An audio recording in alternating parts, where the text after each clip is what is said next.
morning, Scotland. Good morning, social media land. I hope you are well. It is Monday, the 2nd of December, 2024. I had this week's content all mapped out, and then these two headlines came across my desktop. Reform UK, Nigel Farage's right-wing limited company, masquerading as a political party, has declared its intention to crown Anas Sarwar as First Minister after the 2026 Holyrood election, if they have the seats to do so. Not because they believe in Labour's vision, but because they hate the SNP more than they care about Scotland. Let that sink in. A party with no roots in Scotland and no genuine interest in its people is positioning itself as kingmaker, ready to prop up the Unionist establishment at any cost. This is everything that I discussed in last week's videos and livestream. This should send shockwaves through every Scot, regardless if they're a Unionist or if they're pro-independence.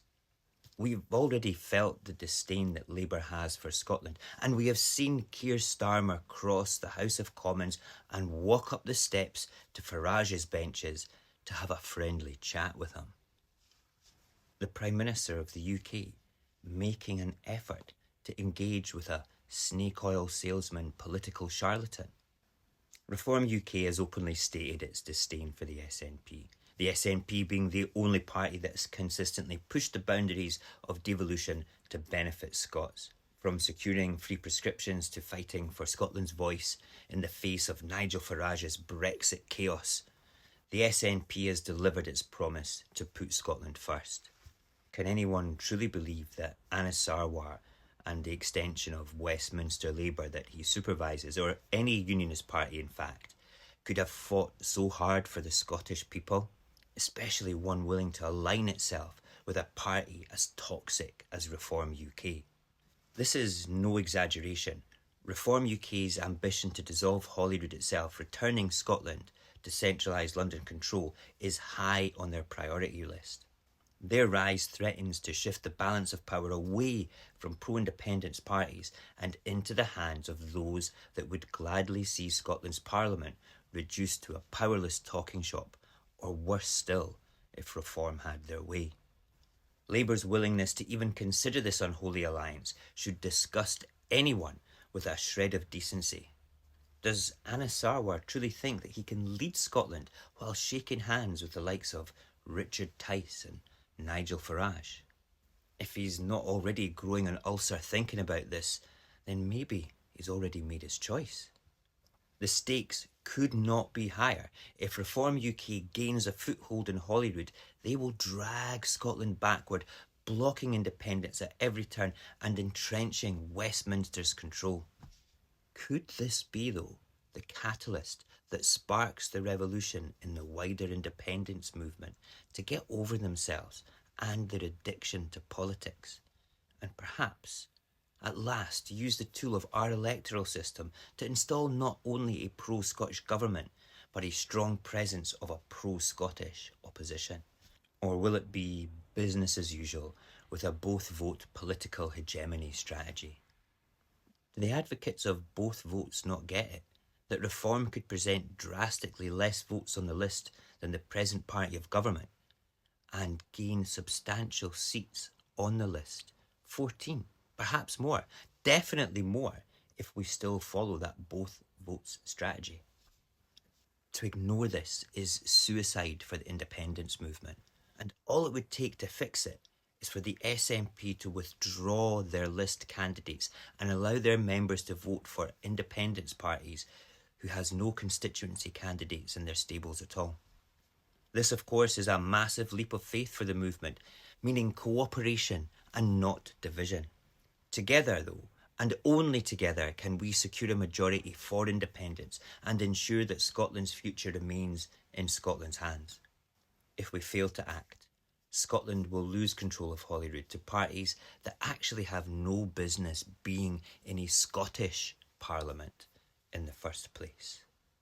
Reform UK's agenda is not just anti-SNP, it is truly anti-Scottish, and they are a Unionist Trojan horse, ready to dismantle everything our Parliament has achieved, and we cannot let this happen. But if you're disillusioned with the way things are up here and would even consider voting for reform, just remember, their leader was found stoking hate and discourse in the wake of tragedy that led to far-right thuggery on the streets of English cities. If you do find this acceptable, then it truly says far more about you as a human being than you should probably be letting on. So this week's whole set of content has gone right out the window. I was going to be doing an op-ed on the sort of like senior characters in Scotland within the Labour Party, their lies and their lack of achievements and lack of vision for Scotland. But when I saw these two headlines in the papers, I was like, nah, I need to do something else. So, incidentally, you can use the QR codes on the images that are on the screen just now to go directly to the articles that I'm talking about. See, on Saturday when somebody shouted at John Swinney, calling him a traitor when he was getting out his car with his wife to go and pay his respects at Alex Salmond's memorial. When that was shouted, I asked myself, who are the real traitors in this country? Who are the real traitors to Scotland? And I'm going to say this out loud right now. I feel it would be anybody that would really vote for reform, because they're so anti-Scottish. They're so, wow, what can I say? Instigators of thuggery that it's ridiculous. We need to come together on this. We need to be looking to the future, and the future is unity. It's uniting us all. It's getting past our differences just for the greater good. And I don't understand why we're shouting traitor at a man who has like 20 years plus public service, and the person that's shouting it probably doesn't have 20 years experience in the same job. I could be wrong. I'm just judging, I can't help it. It's what I do sometimes, because yes, I am a card-carrying member of the SNP, but I don't vote 2 votes SNP, and I'm certainly not a zealot for their policies, but I'll stand up for the good that they've done. Likewise, I would stand up for the good that the Greens done, that Alapa's done with regards to putting different ideas forward. It's about independence. It's about moving the cause forward, not backwards. It makes me wonder if the person shouting traitor was actually a unionist. Maybe they were shouting that John Swinney is a traitor to unionist Scotland. Maybe it was that whole paranoid thing of an agent provocateur sent to cause division.